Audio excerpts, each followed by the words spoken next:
Deus nunca deixou de falar. Essa versão que está aqui, há muito tempo Deus nos falou, ou há muito Deus nos falou, ou Deus sempre falou, tem essa ideia de que Deus nunca parou de falar. Às vezes, quando você olha a história da humanidade e você vê algumas barbaridades, como mais recente o nazismo, ou mais recente ainda essas situações que nós estamos vendo de catástrofe, guerras e homens que surgem com questões bárbaras, Deus continua falando. O problema é que às vezes as pessoas não escutam. O problema às vezes é que nós não estamos parando para ouvir a Deus. O problema é que às vezes nós estamos tão ocupados com as nossas próprias coisas, com as nossas próprias culturas, que nos esquecemos que Deus está falando para nos ajudar. Então aqui o texto diz: há muito tempo Deus falou, muitas vezes, e de várias maneiras. Deus nunca se limitou a falar. Deus nunca se restringiu a falar. Ele falava diretamente, ele falava através dos anjos, ele se expressava e falava através da sua criação. Quer dizer, Deus sempre gritou, Deus sempre tentou se comunicar, Deus sempre busca se relacionar conosco, porque Ele sabe que esse é o melhor caminho, é o caminho que nos leva à verdadeira vida. Quando a gente pensa que Deus está falando e Ele está se comunicando e Ele está nos buscando, não é para nos colocar numa escravidão, não é para nos jogar dentro de uma religiosidade fechada, caótica. Não, Deus quer nos falar para nos libertar. Conhecereis a verdade e a verdade vos libertará. Quer dizer, é para libertar o seu ser do pecado, é para libertar você dessa cultura atrasada que você fica amarrando a sua vida.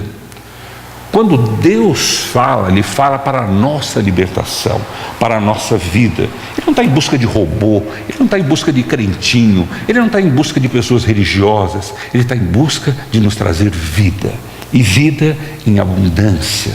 E por isso que Deus sempre falou, e falou de diversas maneiras, não se limitando a nada, para que o homem pudesse entender. Por isso que quando você estuda pré-história, né, ou os homens da caverna, existiram, lógico que existiram, tem uns registros aí, né, não tem nem como negar isso, e é magnífico ver que nesses registros dos homens da caverna, inclusive no Brasil, nós temos vários registros realmente dessas culturas pré-históricas. Você vê que há sempre um relacionamento. Você vê que essas tribos e essas famílias, que essa sociedade que viviam nesse tempo, da sua forma de organização diferente da nossa de hoje, eles sempre, nos seus desenhos, nos seus escritos, há um relacionamento com Deus, através do fogo, através do ar, através da terra, através das criações. Quer dizer, você vê Deus falando, você vê Deus tentando alcançar todas as gerações, em todos os tempos e de todas as formas. Hoje nós já temos inúmeras formas de comunicação. Hoje nós temos acesso a inúmeras línguas e linguagens e tecnologias que Deus não precisaria usar a comunicação da pré-história, ou se comunicar da maneira em que Ele se comunicou com os nossos antepassados, porque hoje a maneira ou as muitas formas são tão variadas e tão crescentes que Deus, Ele está sempre avante, Ele sempre está à frente de toda a comunicação, porque Ele se preocupa em falar conosco, Ele se preocupa em se relacionar conosco, Ele se preocupa em ver maneiras e formas de poder se mostrar. Por quê? Qual é o interesse de Deus? Se não é nos salvar, nos libertar, libertar de nós mesmos, libertar para uma vida que Ele tem. Então, há muito tempo Deus falou muitas vezes e de várias maneiras aos nossos antepassados, e aqui o escritor do livro de Hebraico se coloca, o meu antepassado, os nossos pais, né, os nossos antecessores mais recentes, né, Deus falou através dos profetas. Deus chegou a usar os homens para falar. Deus chegou a usar o próprio homem para se expressar, para ver se o próprio homem se entendia com o homem na sua revelação. Os profetas, apesar do nome ser bonito, e algumas pessoas usar o profeta como sendo um cargo, uma liderança, ou um status de espiritualidade ou de elevação, na realidade, o profeta está mais relacionado a um status de marginalização, porque eram homens que estavam avante do seu tempo. Eram homens que poucas pessoas entendiam aquilo que era falado, porque era o próprio Deus falando. Eram homens que sofriam, eram homens que eram perseguidos, eram homens que davam a sua vida em serem comunicadores de Deus a seu tempo. Diferente, talvez, do que muitas pessoas entendam como profeta hoje, como um status, como um galardão, como um prêmio, como uma estrela. Na verdade, os profetas, eles eram perseguidos, eles eram mortos, eles eram coagidos, eles eram... Por quê? Porque eles falavam em nome de Deus, eles falavam as verdades de Deus, eles falavam em nome do próprio Deus, eles falavam a mensagem de Deus. E quando você faz isso, você incomoda uma cultura, você incomoda uma geração, você traz luz aquilo que dá escuro. E muitas pessoas preferem ficar no escuro, muitas pessoas preferem não ver as coisas. E quando entra um profeta, e naquele tempo os profetas tinham essa autoridade, porque se eles profetizassem alguma coisa que fosse errada, diferente de hoje, que o salário é aumentado, eles eram mortos. Eles eram mortos. Então ninguém arriscava, eu sou profeta, hein? Tal. Se não acontecesse, aquele profeta era morto. Então quando um indivíduo se levantava em nome de Deus, não era porque ele era corajoso, eu acho porque ele não tinha como não se levantar, porque era o próprio Deus que o levantava, era o próprio Deus que o trazia. Hoje eu posso dizer que, como pastor, como ministro do Evangelho, como líder espiritual, eu não posso dizer que ainda estou no status de profeta, mas o ser profeta para mim é um grande desafio, porque é estar além da sua geração, é você não estar procurando agradar as pessoas, é você estar procurando ser a voz de Deus, né, para trazer luz a esse mundo. Não posso dizer que um dia chegarei ao status de profeta, porque esse momento já passou, em que Deus precisou usar homens como seu porta-voz. E hoje Deus não necessita mais usar esses homens como seu próprio porta-voz, porque essa foi uma maneira em que Deus falou aos nossos antepassados. Hoje muito a gente chega próximo, talvez, a algumas atitudes e posturas que eles tinham. Eu gosto muito de pensar nisso. Eu gosto desse desafio de não somente ser um pastor. Não tenho a pretensão de ser um profeta, porque eu seria antibíblico, mas eu quero ter esse estímulo e essa visão e essa percepção profética que Deus tem nos deixado, porque só o que Deus já nos deu, o que nós já temos, se nós colocarmos genuinamente dentro desse mundo, já é uma voz profética. Eu não preciso inventar nada, nem criar alguma outra religião, ou inventar algum outro tipo de sabedoria. Toda a sabedoria que eu preciso, todo o conhecimento que eu necessito, está aqui.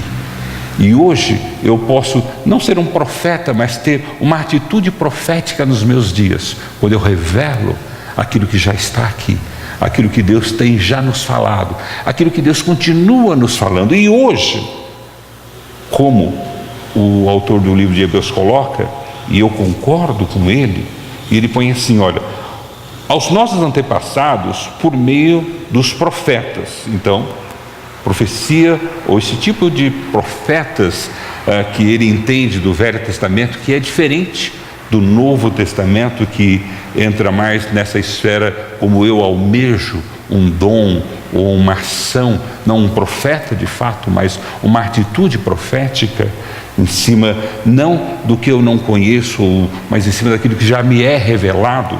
Então aqui ele fala que nessa consideração profética de Deus usar literalmente alguém, ou de colocar palavras assim genuínas ou singulares, ou dentro dessa perspectiva ele coloca assim, mas nesses últimos dias, aos nossos antepassados por meio dos profetas, mas nesses últimos dias falou-nos por meio de quem? Do Filho. Nesses últimos dias, e ele se diz assim, desse tempo para cá, e nós vivemos esses últimos dias em que essa revelação se dá à medida que eu conheço a Jesus. Não existe profecia mais profunda, não existe atitude profética mais tremenda e transformadora ou reveladora do que conhecer a Jesus Cristo.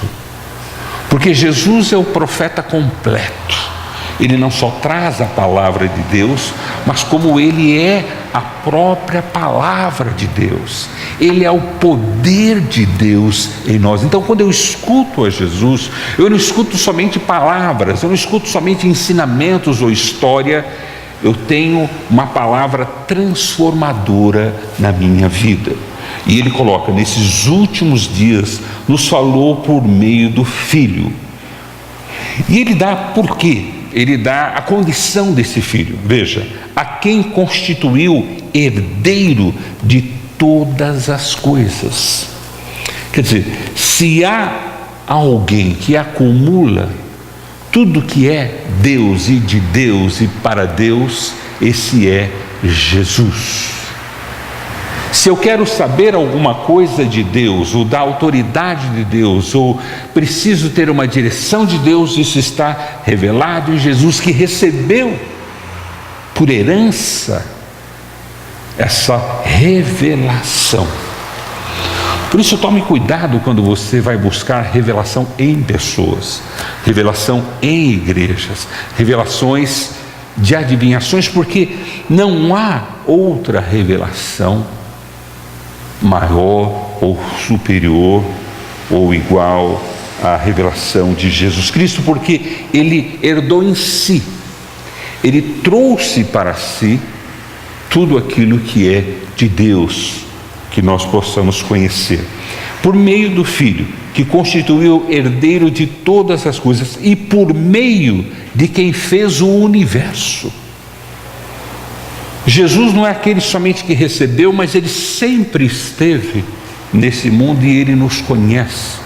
Ele foi o Criador de todas as coisas. Então, a capacidade de Jesus não está só em herdar ou possuir, porque a palavra herdar aqui não é que ele ganhou, mas é de possessão, ele tem a posse, né? Mas não só isso, como ele também em si fez todas essas coisas. Por isso que o versículo 3 coloca: o Filho é o resplendor da glória de Deus. O que quer dizer resplendor da glória de Deus? Quer dizer, eu só consigo ver a Deus ou a entender a Deus se eu conheço a Jesus e se eu vejo Jesus. E Jesus é a figura mais próxima. Jesus é a única figura que de fato eu posso conhecer e assim conhecer a Deus. Estou falando isso porque você fala, mas parece que eu já entendia isso, mas eu não sei por que isso às vezes não faz sentido na minha vida. Porque uma coisa é você saber, a outra coisa é você ter uma cultura de conviver com Jesus, é você ter uma cultura de andar com Jesus, de falar com Jesus, de estar com Jesus, de conversar com Jesus, de se entregar a Jesus. Uma coisa é eu saber que Jesus é esse esplendor, essa revelação. A outra coisa é realmente eu aceitar isso na minha vida e começar a conviver e a viver dentro dessa perspectiva. Veja, versículo 13, ele